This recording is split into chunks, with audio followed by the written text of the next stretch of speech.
안녕하십니까. 벚꽃의 통일치광입니다. 우리가 부처님 말씀을 공부하는 것은 부처님께서는 이 광활한 우주가 다 부처님 나라라고 하셨는데 우리 마음 가운데도 하나가 아닌 그런 그 마음으로 살고 있어요. 하나인 마음으로 살아야 되는데, 근데 하나인 마음은 뭐냐면 우리가 항상 자비와 사랑 그러거든요. 근데 우리가 자비심이라는 건 뭐냐면 모든 사람을 내 몸과 마음처럼 생각한다. 그게 우리의 이상이에요. 근데 우리의 마음 가운데도 부처님도 계시지만 악마도 같이 살고 있거든요. 그래서 그걸 불범동고라고 그래요. 부처님과 범부 중생이 함께 살고 있다. 그 부처님 말씀을 공부하면서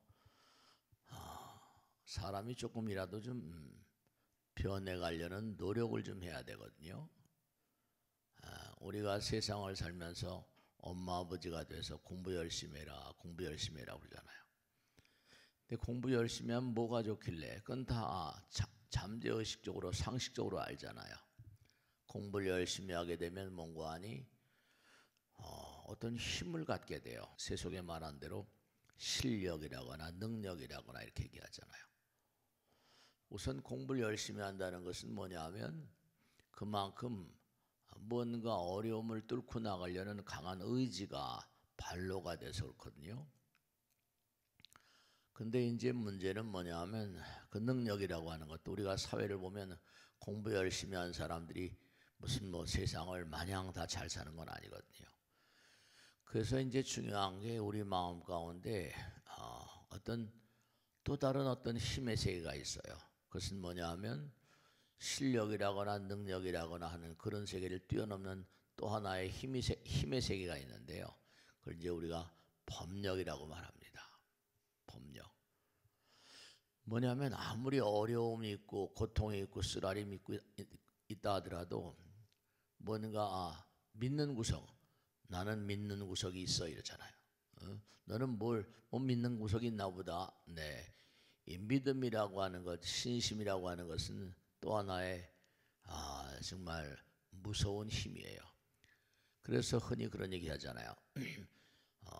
매직 파워란 말은 마력이란 말인데요. 마음이 갖는 무한한 힘, 신념의 마력, 이렇게 하기도 합니다. 그러니까 우리가 몸과 마음을 다해서 부처님 말씀을 끊임없이 생활하게 되면 어떤 어려움이라 하더라도 뚫고 나갈 수 있는 힘이 작용하게 돼요. 그러니까 항상 우리가 중요한 게 뭐냐면 스스로 몸과 마음을 다 스스로를 돕는 사람. 하늘도 그 누구도 스스로 돕는 사람을 도와요. 근데 세상 여건이 어렵고 힘들고 나라 안팎도 다 그렇잖아요. 그러니까 앞으로 점점 이 세계가 어떻게 될까? 어려움이 참 많이 될 것 같은데, 그래도 중요한 것은 부처님께서 이 법력이라는 말씀. 그러니까 저는 가끔 그런 생각을 해요. 어떠한 마음 자세가 되어야지만 인생을 의미롭게 살 수 있겠다. 중요한 것은 제가 이렇게 불교를 부처님 말씀을 공부하고 또 말씀을 드린 처지에서 보면 결국은 뭐냐면 우리가 사는 세상은 이제 현실이라고 하는데 마음 가운데 죽음을 두려워하지 않는 마음. 생사가 이려라. 죽음을 두려워하지 않는 마음이 될 때 어떤 어려움이 뭔가 닥쳐온다 하더라도 과감히 현실을 박차고 영원으로 갈 수 있는 부처님 말씀 공부하잖아요. 종교가 가지고 있는 위대한 어떤 힘 같은 건 뭐냐면 어려움을 생사가 이르니까 어떤 어려움이 닥쳐온다 하더라도 과감하게 뭔가 죽음을 이길 수 있는 그런 힘을 좀 발휘해야 되지 않을까. 그래서 이제 갈고 닦고 뭔가 이렇게 몸과 마음을 다해서 영혼을 항상 마음 가운데 먹고 사는 영혼의 어떤 힘. 그러니까 이제 수행이라고 하는 것은 그 사람으로 하여금 영혼을 그렇게 생각하게 하는 마음이기 때문에 죽음도 이길 수 있는 그러한 그 힘을 배양시키는 그런 세계가 아닌가 그렇게 생각합니다. 이제 오늘 그 말씀드린 내용 가운데 제일 처음에 나온 내용은 우리가 이제 지난번에도 그런 얘기 했잖아요. 중요한 게 뭐냐면 이렇게 지금 우리가 말씀을 나누잖아요. 그럼 항상 생각해야 될 게 뭐냐면 우리가 매일매일 사는데 지난번에도 부처님께서 뭐지? 자리를 펴고 앉으셔서 모든 대중들을 이렇게 향해서 부처님 말씀을 전개합니다. 그랬더니 오묘한 진리를 말씀해 주고 계시니까 그 자리에 물론 그 자리에 사람들이 있었잖아요. 많은 대중들이 있었겠죠. 근데 여기 보면 뭐라고 나오는 거 아니? 여러분 항상 삶을 도모하시면서 이 생각을 잊지 마세요. 나의 말과 생각과 행동을 지켜보는 또 다른 눈이 있고 또 다른 귀가 있고 또 다른 어떤 세계가 있다. 우리가 사는 세계는 그저 3차원 세계에 지나지 않는다. 그 금방 말씀대로 부처님 말씀에 따르면 부처님께서 말씀을 나누니까 이렇게 했죠. 뭔가 법문을 하시니까 항아사의 모래와 같이 많은 무량대천세계 항아사의 모래와 같이 많은 보살들 또한 이 도량에 다 모여들었대요. 눈에 안 보이시죠? 많은 보살들이 그 자리에 모여들어서 부처님 말씀을 들려고 모여들었다 이렇게 나와요. 그러니까 우리가 항상 세상을 살면서 안타까운 건 뭐냐면 보이지 않는 세계 마음의 나라를 잊어버리고 살아요. 마음의 나라를. 그러니까 항상 제가 무슨 다른 절도 마찬가지야. 다른 종교도 마찬가지겠지만 한 사람이라도 더 이제 그들은 복음을 전파한다고 그러잖아요. 우린 법음이라고 말합니다. 그래서 이제 우리가 애를 많이 쓰는데 어떤 때는 또 그래요. 뭐냐면 이 사람을 이렇게 사실은 뭔가 여러분들이 설득을 해가지고 그 사람을 부처님처럼 모시고 오는 건 그 사람의 능력이거든요. 이게 무슨 뭐 다른 게 아니라 물론 마음대로 되는 건 아니라 하더라도 지금 능엄경을 공부하고 있는데 법화경에도 똑같은 얘기가 나오잖아요. 내가 제공한 전 텅 빈 그런 그 대지 위에서 아무도 내 얘기를 들어준 사람이 없다 하더라도 내가 부처님의 법음을 정성스러운 마음으로 전달하게 되면은 내가 나의 불보살님과 신장들을 보내서 너의 말을 듣게 할 것이다 이렇게 나오잖아요. 항상 제가 난 말은 새가 듣고 반말은 쥐가 듣는다 그러잖아요. 그러니까 물론 세속에서는 사람이 많이 오고 적게 하고 뭐 이런 걸 따지겠지만 중요한 건 여기 나온 대로 항아사의 모래와 같이 많은 보살 또한 그 도량에 모여들었는데 그 중에서는 뭔가 문수하리 보살이 그렇게 어뜸이었다 이렇게 전개됩니다. 그러니까 항상 여러분이 말과 생각과 행동을 할 때 문수보살이 또 혹은 보현보살이 뭐 대지문수보살, 대행보현보살 그러잖아요. 대비관세음보살, 대원본전 지장보살 해가지고 무량한 보살들이 그러니까 이건 뭐냐면 부처님 당시도 그렇지만 지금도 마찬가지니까 항상 내가 얘기를 할 때마다 누군가가 다 나의 얘기를 듣고 있다. 그러면 나의 얘기를 듣고 즐거워하실까? 슬퍼하실까? 그러니까 여러분이 매일매일 생활하시면서도 항상 뭐냐면 부처님께서 나의 모든 걸 지켜보고 계신데 부처님께서 나의 얘기를 듣고 슬퍼하실까? 아니면 뭐라 기뻐하실까? 그런 걸 좀 생각하고 살면 좋겠다. 그러니까 우리가 삶을 살아가면서 항상 복을 받는 사람과 벌을 받는 사람이 있거든요. 복을 받는 사람, 그 사람은 하늘이 항상 옹호하는 사람이죠. 그 사람은 내 마음 가운데 있는 부처님과 내가 하나인 사람, 그런 사람이거든요. 근데 우리는 내 마음 가운데 계신 부처님, 나를 항상 지켜보시는 부처님은 전혀 생각도 아니하고 뭔가 항상 눈에 보이는 것만 생각하면 그게 별로 그렇게 부처님께 점수를 딸 일이 아니거든요. 그런 생각을 꼭 하시고, 그래서 이제 대중들이 막 이렇게 모여들고 했는데, 그 당시에 이제 중요한 게 불교에 등장하는 그런 왕들이 몇 있거든요. 부처님께서는 그 당시에 16명의 왕을 감화시켜서 부처님 제자로 이렇게 만들었다는 얘기 나오는데, 아주 많은 그런 인물들 가운데 바사의 왕이라는 왕이 있었어요. 많이 들어보셨죠? 이 바사의 왕은 이제 오늘도 말씀이지만 바사의 왕은 불교에 많은 이름을 그렇게 등장시킨 인물이지만 이분이 뭐냐면 부처님 경을 펼치는데 대단히 많은 노력을 하셨어요. 근데 이분이 안타깝게도 뭐냐면 왕이 된 배경은 뭐냐면 자기 계모, 우리가 서모라고 그러죠. 서모와 그 다음에 그 서모가 낳은 아이들을 다 저 세상으로 보냈죠. 그리고 왕위를 이제 차지한 거예요. 근데 참 안타까운 건 그렇게 부처님을 옹호하고 부처님법을 많이 펼쳤는데도 이분은 비극적으로 죽습니다. 그래서 많이 알려진 바사의 왕의 아들이 누구니 유리왕이에요. 비유리왕이라고 그러죠. 유리왕 들어보셨죠? 근데 이 유리왕이 뭐냐면 부처님께서 태어나신 가빌라, 부처님은 이제 만약에 세속에 계셨으면 아마 가빌라국의 왕이 되셨을 거예요. 근데 가빌라국을 멸망시키죠. 근데 자기 아들인 유리왕에 의해서 이 바사의 왕이 살해당합니다. 근데 그게 이제 뭐냐면 이분은 자기가 한 대로 받는 거죠. 자기가 계모를 살해하고 그 아들들, 우리나라에도 그런 예가 심심치 않게 있잖아요.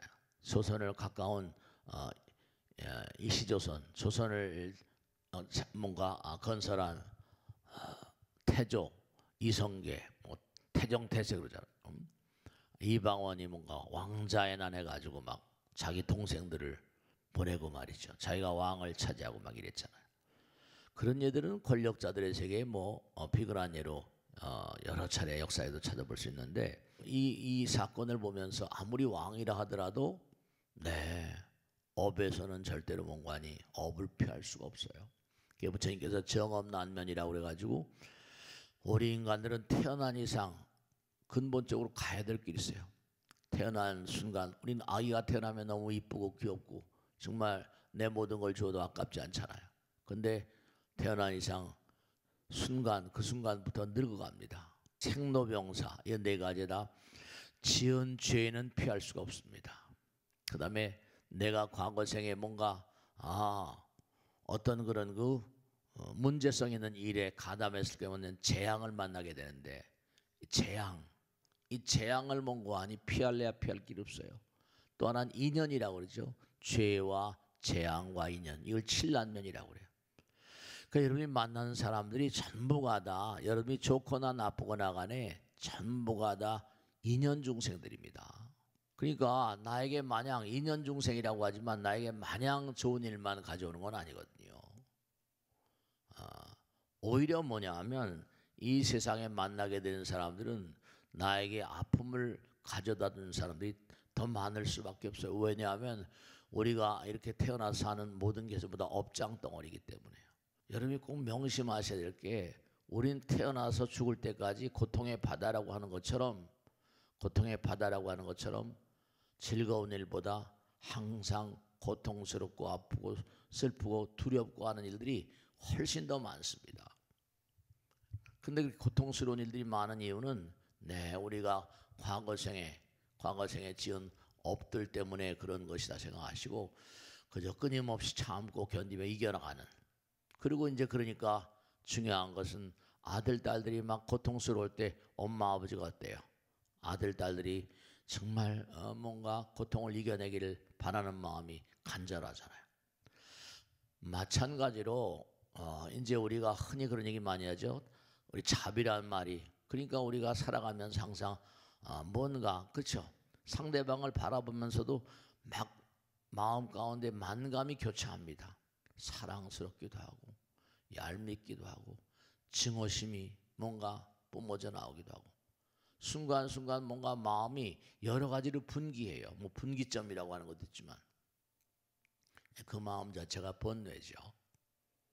그러니까 항상 우리가 마음속에 결국은 우리가 성불해야 되니까 이런 생각 저런 생각 드는 것 자체가 그게 이제 이른바 말하면 우리의 업을 쌓아가는 근본적인 이유 같은 거거든요.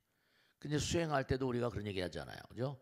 뭐 이먹고 하는 것처럼 화두를 드는데 그 화두를 드는 이유는 뭐냐면 생각이라는 게 명멸하거든요. 앉아서 가만히 있거나 누구하고 얘기를 한다 하더라도 생각이 수도 없이 명멸을 합니다. 그 쓸데없는 생각들인 거죠. 그 쓸데없는 생각을 하면서 두뇌 세포들이 피곤해져요. 그러니까 피로가 빨리 오는 이유는 뭐냐면 100만 가지, 억천만 가지 생각이 계속 꼬리에 꼬리를 물고 일어나기 때문에. 그러니까 기도하라, 염불하라, 무슨 뭐 이런 등등의 이유가 뭐냐면 계속해서 쓸데없는 번뇌를 빨리빨리 치워버리거든요. 잘못하다 어떤 그릇된 생각에 쏠려가게 되면 이게 이제 고통을 가중시키거든요. 그런 화두를 들고 계속 번뇌망상을 쓸어내게 되면 된다? 네. 그래도 뭔가 아니 그렇게 자꾸만 하다 보면 쓰레기를 치우는 거니까. 그 화두를 든 자는 누구인가? 네. 그 자가 바로 부처님인 거죠. 그러니까 항상 그런 얘기 하잖아요. 마음 가운데 항상 부처님이 나를 지켜보고 계신다. 그렇게 생각하면 내가 쓸데없는 생각할 때마다 자꾸만 청소시켜주는 분. 네가 그러면 되겠니? 넌 그러면 안 되잖아. 왜 아내에게 그렇게 얘기하니? 왜 친구에게 그렇게 얘기하니? 그분이 바로 부처님이세요. 그러니까 부처님께서 부처님을 길 안 내자라고 그러잖아요. 그래서 바사의 왕 유명 또 하나 말씀드릴게 바사의 왕의 딸이 하나 있는데 그 딸이 유명합니다. 승만경이라고 있죠, 그죠? 승만 부인의 십종대원 해가지고 많이 알려져 있는데 이 바사의 왕의 딸이 이제 승만 부인이에요. 그리고 또 이제 이 바사의 왕의 부인이 또 말리 부인이라고 해서 말리라는 꽃이 있는데 그 마츠리카 말리라고 하는 이 꽃을 갖다 따서 파는 그 이제 시간이 많이 가니까 다 말씀드릴 수 없지만은 그 말리 부인과의 대화가 유명한 대화가 있습니다. 그러니까 이제 이 말리 부인은 그 바사의 왕의 뭐 부인이 굉장히 많았다는 거죠. 경전에 보면 뭐 500명 정도 되는데 어떻게 그 많은 여인들을 거느렸는지 모르겠어요. 그런데 이 말리 부인은 그런 다른 부인들보다 이 뭐라 할까요? 생긴 게 아주 좀 그렇게 잘생기진 않나 봐요. 근데 다른 나라하고 전쟁을 하다가 이 바사의 왕이 도망을 가다 쓰러져서 완전히 기절해 버렸다는 거 아니에요. 근데 너무너무 뭔가 아니 치근하고 그러니까 꽃을 따던 말리 부인이 불쌍해 가지고 막 이렇게 저렇게 간호해주고 막 그랬다는 거 아니에요. 깨어나 보니까 너는 누구냐? 나는 말리란 여자입니다. 이제 그래가지고 이제 다른 여인들하고 달리 다른 여인들은 그저 왕에게 뭘 끌어내려고 하는데 이 여자는 그저 왕을 보살피는데 뭔가 여러 가지로 그냥 노력을 하는 게 역력히 보여가지고 내가 과거에 많은 여인들을 만났지만 그 여인들이 다 나에게서 뭔가를 원했는데 이 여자는 뭔가 자꾸만 나를 항상 보살피는구나. 그 여인을 왕비로 맞이했는데 왕비 중에도 1등 제일 1번 왕비를 시켰다는 겁니다. 왜냐 마음씀이 다르니까. 마음씀이. 그 유명한 얘기가 이제 궁전에서 말리 부인과 저기 바라보면서 그랬다는 거죠. 너는 나를 잘 만나서 왕비가 된 거야. 이랬더니 그 이제 말리 부인은 그랬다는 거 아니에요. 우리가 이 세상을 사는 건 나름대로 모두가 다 자기가 분복이 있어서 그렇습니다. 대왕폐와 나의 자기가 중요하면 남의 자기도 중요한 법입니다. 뭐 이렇게 해가지고 경전에 나옵니다. 그러니까 우리가 항상 경전에 많이 좋은 얘기가 많이 아름다운 얘기가 많이 나오잖아요.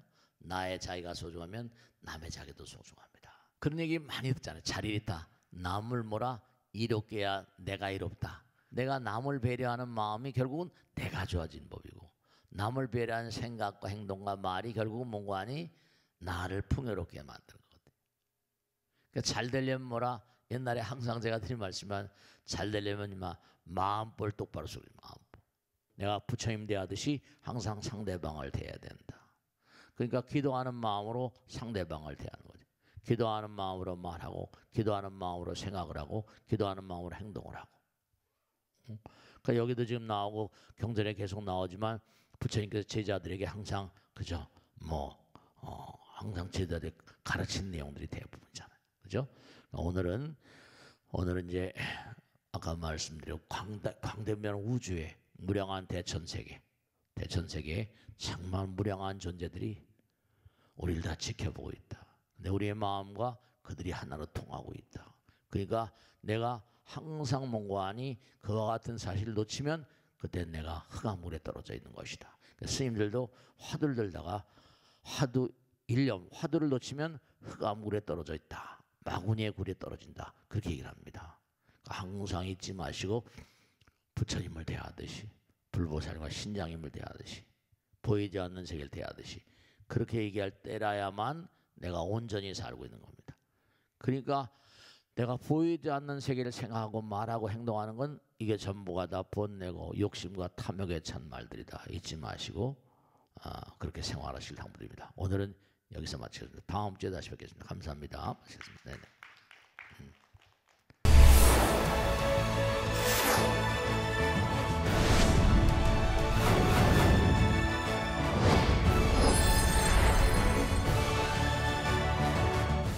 안녕하십니까.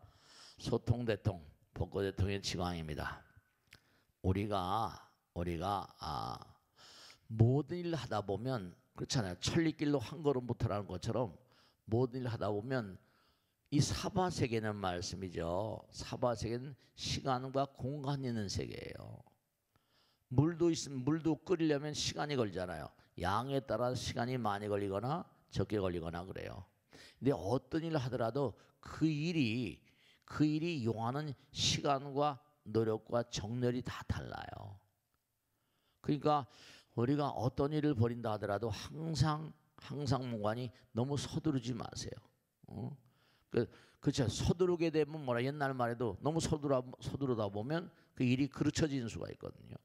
그러니까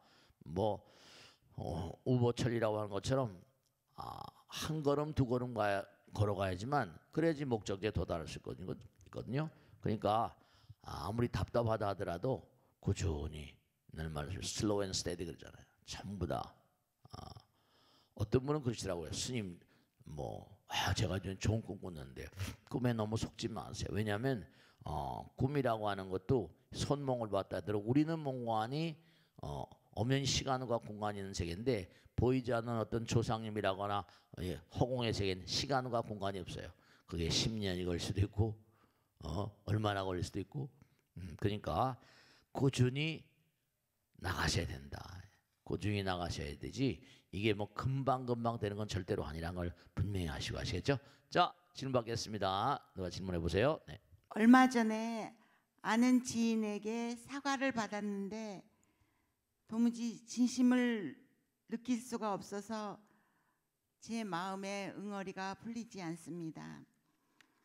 사과에도 바른 방법이 있지 않을까요? 세상을 살다 보면 나도 잘 못할 경우가 많고요.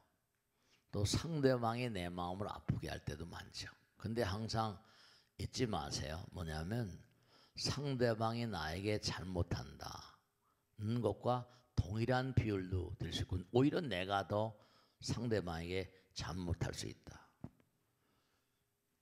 그러니까 첫째로 제가 당부드리겠는데 부처님께서 그러셨거든요. 내가 상대방에 뭘 베풀었다고 그래서 감사를 받을 생각하지 말라. 그러니까 항상 내가 뭘 베풀었다 하더라도 주는 나도 없고 받는 나도 없고 물건도 없어져야지 그게 참다운 어떤 그런 공덕이 된다는 거 아니에요. 그 공덕 하나인 세계는 나와 남이 없으니까. 근데 누가 나에게 뭘 잘못했다고 그래가지고 내가 사과를 받고 싶다.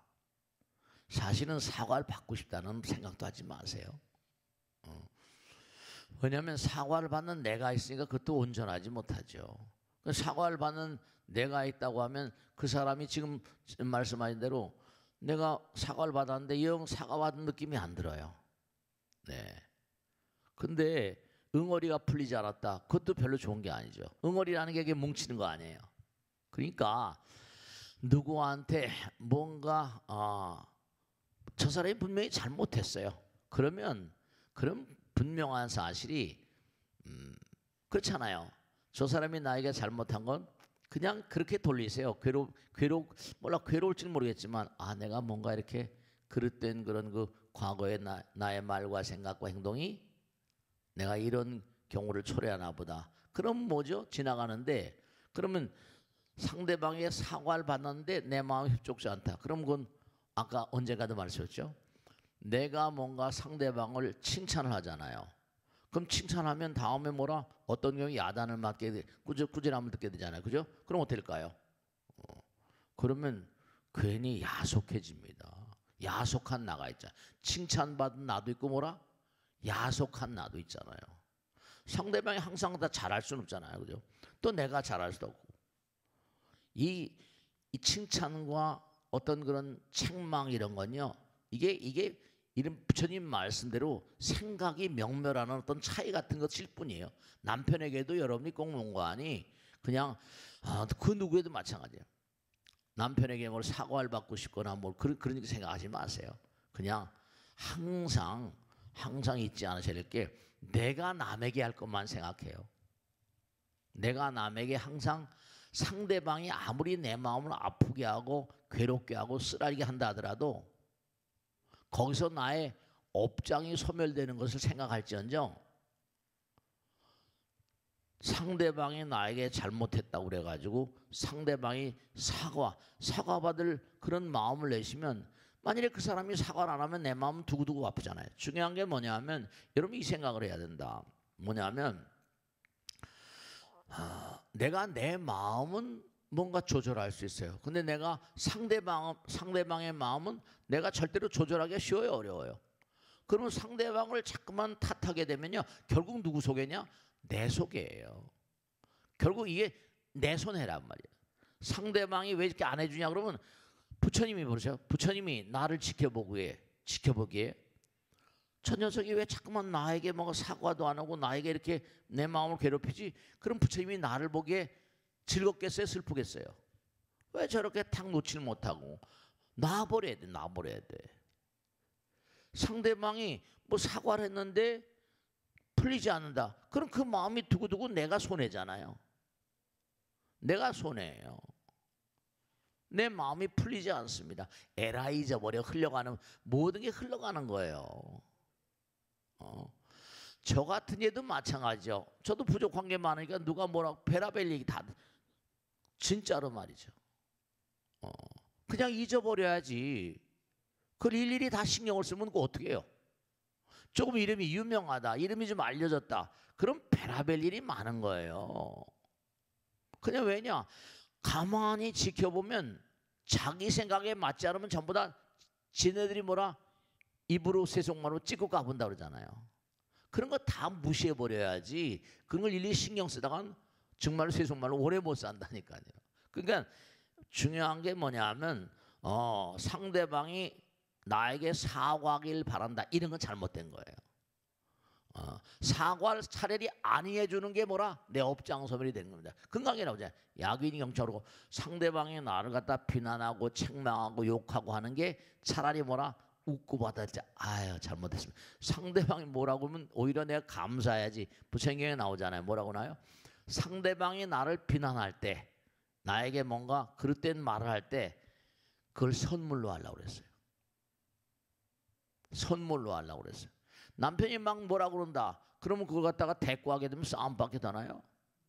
그럼 오히려 그때 뭐라? 여보 내가 잘못해서 미안해. 이렇게 나가면 그게 오히려 뭐라? 내 마음이 편하고 상대방도 뭐라? 편안할 수밖에 없는 게 여러분들이 상대방을 보는 관점과 상대방이 나를 보는 관점이 전혀 달라요. 제가 얘기했죠? 우린 어떤 사람은 달구지 타고 한 사람도 있고 어떤 사람은 리무진 타고 한 사람도 있고 전부 다 삶의 속도가 달라요. 삶의 속도가 다르니까 견처 이른바 말하면 보는 처지가 다 다르단 말이에요. 보는 상황이 다 다르고 생각하는 관점이 다 다르니까 사과를 받으려고 하는 것조차가 잘못된 거예요. 그냥 잊어버리세요. 그냥 잊어버리는 거예요. 그냥 잊어버리면 그것으로 마음이 오히려 편해집니다. 괜히 저 녀석 저거 저럴 수가. 그러면 그게 그 사람도 잊어버렸어요. 그 유명한 얘기 있잖아요. 뭐냐 하면 강물을 건너가는데 웬 여인이 발을 동동동 구르고 있는 거예요. 큰 스님이 상자하고 같이 갔는데 발 동동 걸리니까 큰 스님이 그 뭐죠? 그 여인을 들쳤고 강을 건너갔단 말이에요. 물을 건너가니까 그랬더니 옆에 있던 상자가 큰 스님이 어떻게 여인을 들쳤고 갈 수가 있겠냐고. 이 녀석아 이미 다 뭐라 물 흘러가는 것처럼 근데 넌 아직도 얻고 있냐? 그 여인은 아직도 얻고 있냐? 그렇게 얘기해. 아직도 얻고 있으니까 이 친구가 뭔가 스님이 좀 이상하시다. 그러니까 여자를 얻고 하는 걸 좀 어떻게 좀 다른 생각을 했던지 말이야. 넌 아직도 그 여자를 얻고 있냐? 이래. 그렇게 되는 거예요. 그러니까 항상 남에게 사과받으려고 하지 마세요. 남에게 뭔가 뭘 받으려고 하지 말고 받으려는 나가 있으면 내가 어쨌든 좋은 걸 받든 나쁜 걸 받든 그냥 선물로 아는 거예요. 좋은 걸 받으면 좋은 걸 받는 대로, 나쁜 거 받으면 나쁜 걸 받는 대로 선물로 아시면 마음이 훨씬 더 편해집니다. 그렇게 생각하시는 게 훨씬 더 삶을 살아가는데 윤기가 있을 것이다. 자, 다음 줄 보겠습니다. 네. 얻은 것을 다시 세상에 나누는 게 해양인 줄 알았는데 여기서 두 가지 종류가 있다고 합니다. 왕생해양과 한상해양. 이건 뭘 말하는 건가요? 스님께 고견을 듣고 싶습니다. 중요한 건 어떻습니까, 여러분들? 제가 자주 말씀드리지만 공부를 열심히 하는 사람, 아들, 딸들이 공부를 열심히 해라. 그러면 공부를 열심히 하면 공부 열심히 한 걸 뭔가 사회에 나가서 회양한다고. 그 왜냐하면 고시를 친다거나 직장 회사 시험을 친다거나 그러면 거기 취직해가지고 몸과 마음을 다해서 공부한 걸 세상 사람들에게 나누는 거잖아요. 근데 그 이제 세속이니까 일하면 먹고 살아니까 월급을 받고 하잖아요. 근데 부처님 세계는 중요한 게 공덕의 개념이니까 우리가 예를 들어서 중요한 게 뭐냐면 수다원, 사담, 아남, 아라한도 마찬가지고 명인미, 이무소입이라 일례과 불환과 거기는 오지 않는다는 게 나와요. 계속 가야 되니까. 근데 중요한 게 뭐냐면 우리가 꼭 생각해야 되는 게 결국은 우린 성불 합시다가 우리의 지상 목표, 영원의 목표예요. 성불 합시다. 성불은 뭐죠? 나와 남이 없는 거예요. 근데 우리가 생각하는 모든 관점은 나와 남의 관점이기 때문에 예를 들어 천사가 됐다, 하늘나라에 갔다. 그러면 하늘나라에 간 사람들은 거기 가서 내가 천당 와서 띵까띵까 논다? 영원한 천당, 영원한 지옥? 그럼 천당에서 신나게 영원히 노는 게 그 사람이 과연 여기서 갈고 닦은 어떤 그런 과보? 여러분 논다는 것도 말이죠. 분명히 생각해 보세요. 매일매일 편안하게 릴렉스하게 매일매일 노는 게 그게 그 사람이 공부한 목적 같습니까? 중요한 건 뭐냐면 왕상이란 말은 내가 이른바 몸과 마음을 갈고 닦아서 극락을 갔다. 극락에 가면요 결정정광원이라 아미타 부처님께서 그들을 다 끌어안고 철저히 가르친다는 거예요. 극락에 왜 가려고 악을 쓰고 하는 거 하면 극락에 가면 아미타 부처님께서 공부를 열심히 가르치고 수행을 가르쳐서 결정정광원이라 극락이라는 세계를 오게 극락이 끝난 세계 아니에요. 극락에 오기만 하면 내가 전부 다 끌어안고 공부를 시켜서 수행을 시켜서 성불케 하겠다. 그 성불하면 뭐예요? 성불한 다음에 그냥 띵까띵까 노는 거예요? 아니잖아요. 중생 제도가 부처님의 의무요, 임무요, 사명 같은 거라니까. 그러니까 이 세상을 살면서도요, 복 받는 사람은 특징이 있어요. 무슨 특징인가? 그 사람 몸과 마음을 다해서 이 세상에 어떤 형태로건 이바지하는 거예요. 이바지하는 거예요. 그 부처가 되면 내가 공부하고 깨달은 모든 경지를 무량 중생들에게 뭐라 회양하는 거예요. 그렇기 때문에 중요한 건 뭐 왕상회양, 환상회양 이렇게 말하는 거거든요. 아까 말씀하신 대로. 그러니까 내가 성불하기만 하고 중생제도 안 하면 그건 뭐예요? 소용없는 거. 부처님 될 이유가 없는 거지. 그러니까 이른바 말하면 내가 극락하기만 하고 거기서 놀겠다는 거예요. 그러면 다른 사람 무량 중생들 제도는 불가능한 거죠. 그러니까 극락 간다고 하는 게 그러니까 중요한 게 내가 극락하겠다 간다는 건 말이죠. 오고 감이 없는 자리, 오고 감이 없는 자리가 부처님 자리예요. 그러니까 극락 가겠다고 발버둥 천당 간다. 그러면 결국은 천당 가서 매일 띵까띵까 논다. 그러면 천당에서 부처님께서 천인 오세라고 그래가지고 하늘나라에 가서 너희가 띵까띵까 놀면 우리 성불에서 무량중생 제도, 그러니까 부처님이란 존재는 무량중생의 마음 가운데 계시다고 그러잖아. 그럼 너희들이 하늘나라에 놀게 되면 복을 다 까먹는다는 논리예요. 복을 다 까먹는다고 한다면 그럼 어떻게 된다? 이른바 말하면 수명도 이게 까먹고 이른바 말하면 여러 가지 공덕을 좀 까먹으면 어떻게죠? 다시 강등이 돼요. 이기심이 있는 자는 이기심이 녹아질 때까지 뭐라? 시간과 공간을 이기지 못해요. 그래서 이른바 말하면 오고 감이 없는 자리, 오고 감이 없는 자리, 그 자리가 부처님 자리니까 그저 여러분이 몸과 마음을 다해서 열심히 수행하고, 부처님께서 그랬잖아요. 부처란 자리는 나보다 더 이상 뭐라? 정진하기를 멈추지 않는 자리라고 그러잖아요. 그러니까 우리가 몸과 마음을 다해서 왕상과 환상이라는 말을 쓰는데 왕상회양, 환상회양 그래요. 그러니까 항상 우리가 생각할 건 언제 어느 곳에 있다 하더라도 몸과 마음을 다해서 열심히 정진할 것이다. 열심히 몸과 마음을 다해서 정말 무량 중생들을 위해서 회양할 것이다. 오감이 없는 자리. 그러니까 몸과 마음을 다 열심히 뭔가 그저 무량 중생 뭐 주경야독 그런 거 있죠. 주경야독 그런 거 있죠. 낮에는 열심히 밭 깔고 컴컴한 밤엔 또 뭐라 공부하고 이러잖아요. 그죠? 그러니까 매일매일 삶 가운데 무량 중생들을 위해서 노력을 하고 정진하고 또 공부하고 그러면서 매일매일 나가는 거지. 공부만 한다는 것도 그렇고 무슨 뭐 베푸는 거. 그러니까 부처님 말씀대로 나보다 더 뭐라 정진하기에 더 이상 부지런한 자가, 나보다 더 공덕을 짓기에 더 이상 부지런한 자가 없는 자리. 그러니까 우리는 뭔가 부처님 말씀대로 천당 가면 무슨 놀기만 하면, 잘 생각해 보세요. 놀기만 하는 게 과연 즐거울까? 그리고 또 하나 중요한 건 이걸 생각하셔야 돼요. 즐거움이라는 건, 진정한 즐거움은 나와 남이 깨진 자리에 적어도 니르바나, 해탈 열반 그러잖아요. 고통을, 내가 남을 제도하는 어떤 그런 마음, 제도한다는 생각도 없이 제도하는 거예요. 그죠? 그런 마음이 없으면 진정한 즐거움은 니르바나, 열반의 세계가 열리잖아요. 그 극락은 부처님 말씀대로 극락의 즐거움이 있죠. 극락의 즐거움이 있죠. 그걸 뛰어넘는 어떤 세계, 그게 성불의 세계죠. 극락이 끝이 아니에요.